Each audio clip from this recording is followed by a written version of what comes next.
Lumaban sa kampo ng kasamaan. Jimski TV. Ay, magandang umaga mga kabusing. Hanggang sa ngayon po mga kabusing ay malakas pa rin yung bagyo. Grabe ang taas ng building na yan mga kabusing. Mahangin siguro dyan sa taas mga kabusing, no? Malakas siguro ang hangin nila dyan. Delikado yan pag ikaw ay pumunta dyan sa gilid na yan, no?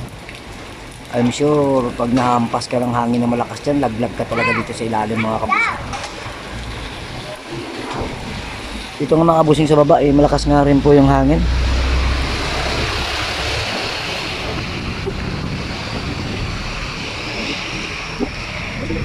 Ano, signal number 3 tayo dito mga kabusing sa Maynila, no? Tignan nyo yung hangin mga kabusing ko, yung tubig, oh, yan, oh, sa semento. Nakalipod lang kami kasi dito sa mga building mga kabus, kaya hindi kami na ano ng malakas na hangin. Pero pag bumiyahe kami, ayun, oh, ang dilim dun mga kabusing, oh. Grabe. Doon na yung papunta sa may Jones Bridge. May Jones Bridge, oh.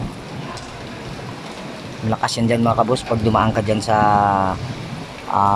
highway niya, talagang hampasin ka ng hangin dyan, napakalakas. Doon nga sa Lakandula mga kabusing, nagbiyahe kami ng anak ko. Nako, nakapaling-paling yung motor namin. Yung mga trapal ko nakadalipad.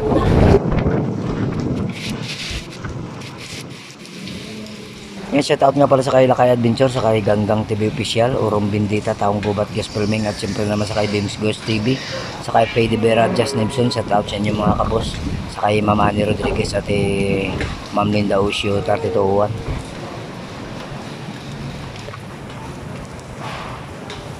Ano yung motor namin mga kabos, yung trapal namin, tingnan nyo yung trapal namin, hindi pa namin napalitan ng trapal.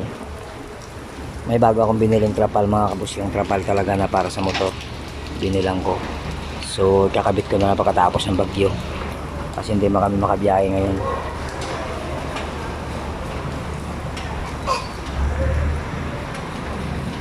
Wala man pasahero mga kabos, kahit saan kami magpunta wala rin kami makukuha. Yung mga tao naglalakad, may mga payong na dala, tulad niya, no? May mga payong.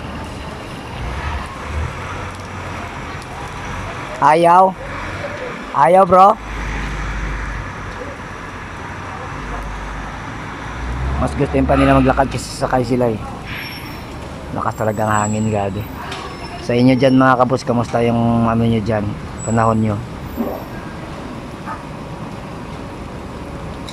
May bata sa taas.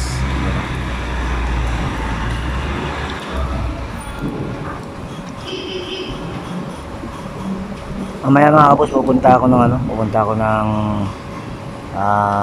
Jones Bridge siguro. Titingnan ko yung tulay doon. Ay, nakakarga si Brad ng pasahero.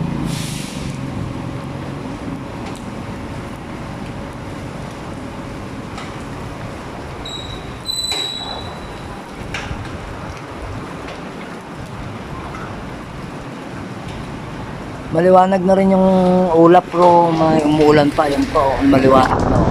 Kasi malakas pa talaga yung hangin mga kabos. Pero buti na lang kagabi, siyempre hindi naman kami na-perwisyo ng anak ko sa motor. Sarap naman ang tulog namin kahit mabagyo. Ayun, oh, grabe yung hagos ng hangin, oh. Ayun, oh, sa may bubong, oh. Kita niyo mga kabus. Yan, lakas, no? Grabe, no?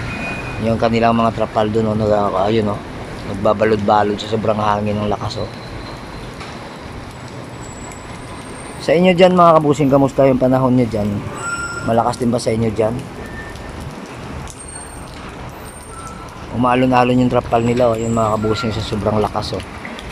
Kaya kami dito, hindi lang kami na ano dito dahil natatakpan kami ng mga building. Kaya nasa normal lang kami ng anak ko dito sa motor.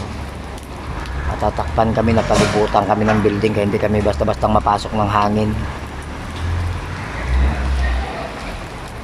Ang lakas, oh, kita nyo yung mga kabus, oh. Liliparan, oh. Alam mo mga usok, eh, oh.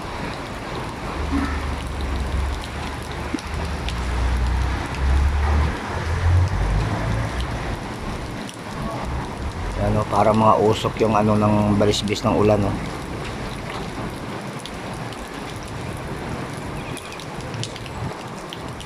Grabe. So ayun mga kabusing, hanggang dito na lang po yung update ko sa inyo. hindi mo na tayo makapag-vlog ng maayos ngayon. Maraming salamat sa inyo mga kabus. Paalam. Ang mag-umaman sa kampo ng kasamaan. Jimski TV.